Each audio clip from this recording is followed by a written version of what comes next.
This is Optimal Finance Daily, episode 2116, The Greatest Risk to My Retirement Goal, Part 1, by Craig Stevens of retirebeforedad.com. And I'm your host and personal finance enthusiast, Diana Merriam. Now, today's post is actually broken up into two parts, so I'll be reading you half the article today, and we'll finish the rest tomorrow. So let's jump right into part 1 and start optimizing your life. The Greatest Risk to My Retirement Goal, Part 1, by Craig Stevens of retirebeforedad.com. More than a decade ago, when my dad retired from his teaching career at age 56, I told him my retirement goal was to beat him and stop working at age 55. It seemed natural to me that in order to live better off than my parents, I should retire before them. I reject the notion that because younger generations are statistically more likely to live longer than our parents, we'll need to work longer. According to a recent study by Alicia H. Manel at the Center for Retirement Research at Boston College, the average age of retirement for men in the U.S. is 64. For women, it's 62. These averages haven't changed much in the past 10 years. My retirement goal of age 55 is not extreme like some other stories you'll find out there, but it's still 9 years ahead of the average retirement age for men. It's a realistic retirement goal for me and my life situation, but it will still be quite a challenge. When I retire, I don't plan to work another day the rest of my life, just like my dad. I'll turn 55 in 2030. That same year, a major family milestone will become a reality. It's the year the oldest of our 2 children will start college. My wife and I have committed to paying for our kids' undergraduate college education. If we don't save enough by the time they start school, I may need to keep working to cash flow the balance. As of today, I see this as the biggest risk to reaching my retirement goal. My college background. My parents paid for the undergraduate education of both me and my sister. My dad has always said it was the best investment they ever made. I argue that it could have been even better.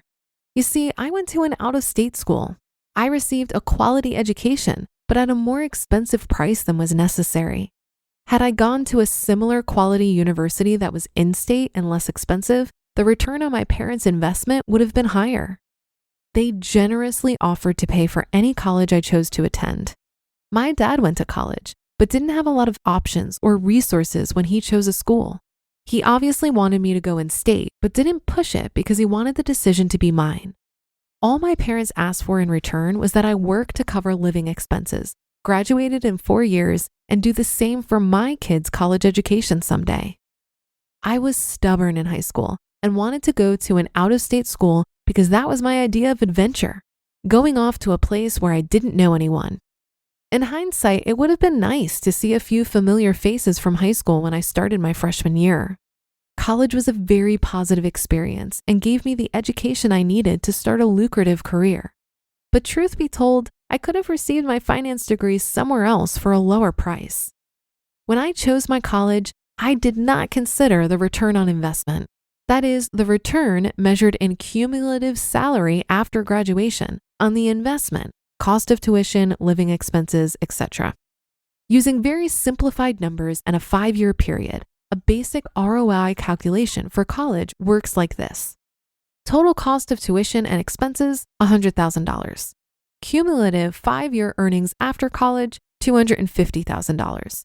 5-year return on college investment, 150%. Obviously, there are many additional variables that could be applied here, such as major, reputation of the school, grades, potential earnings without a degree, etc. The point I want to make, a point that I completely ignored when I selected a college, is that by choosing an in-state school, I would have received the same degree at the same career jumpstart, but a much better ROI. Altering the example using $75,000 as the cost of tuition and earning the same 5-year salary, the ROI increases to 233%. Simple math, right? Not to a stubborn 18-year-old. This is crystal clear now that I'm older and wiser. Since my parents were paying, I didn't grasp the reality of the equation. They certainly did, but they still let me make my own decision. The generational tuition payment two-step. My dad paid his own way through college and graduate school, funding it by working laborious jobs over the summers and student teaching. A few decades later, he and my mom paid for their 2 kids' college education. He performed a generational tuition payment two-step, double duty, so to speak. By choosing to pay for both his and his kids' education, he made it possible for all future generations in our lineage to pay for just one generation of education. My wife and I will pay for our kids' education, and they'll pay for their kids' education, and so on. You may hear my blog and think, well, this guy didn't have any student debt, so no wonder he was able to travel the world and save so much for retirement. You'd be right. It was a colossal privilege. Having no student loan debt gave me the freedom to work and diligently save upon graduation, which led to the incredible opportunities to travel. Now that I'm a parent, I more clearly realize the dedication and sacrifice it took to make it happen.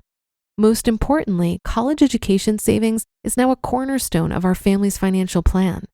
This will provide our kids the same freedom and opportunities I had upon graduation. Unfortunately, the math tells me that saving for college will be no waltz. To be continued. You just listened to part 1 of the post titled The Greatest Risk to My Retirement Goal by Craig Stevens of retirebeforedad.com. I meet a ton of people in the FIRE community that often discuss this question of saving for college for their children. I find that there are 2 camps: parents who feel it's their responsibility to pay for college, and parents who have no intention to pay for it. I personally feel that I benefited from paying my own way when it came to school. Now take this with a grain of salt because I got a full academic scholarship and took out loans for living expenses, but I do have a sense of pride in figuring it out for myself. And I always thought that if I did have kids, I'd want them to have a similar experience. I remember being annoyed in school by the kids who didn't value their parents covering the costs of their education. Perhaps if they had to cover it themselves, they wouldn't change majors 5 times, or they would put that degree to work in a higher paying field versus staying at their restaurant job. I know I'm oversimplifying, and as someone who graduated college in 2009, I recognize how hard it is to get an entry-level position in a tough economy. It can be argued that the cost of higher education these days makes it impossible for young people to pay their own way. But perhaps if they had to pay for at least some of it, they'd be forced to consider the return on investment of that education. Look, if you do decide that it's important to you to pay for your child's education, I would just encourage you to first make sure that you're set on your own financial goals.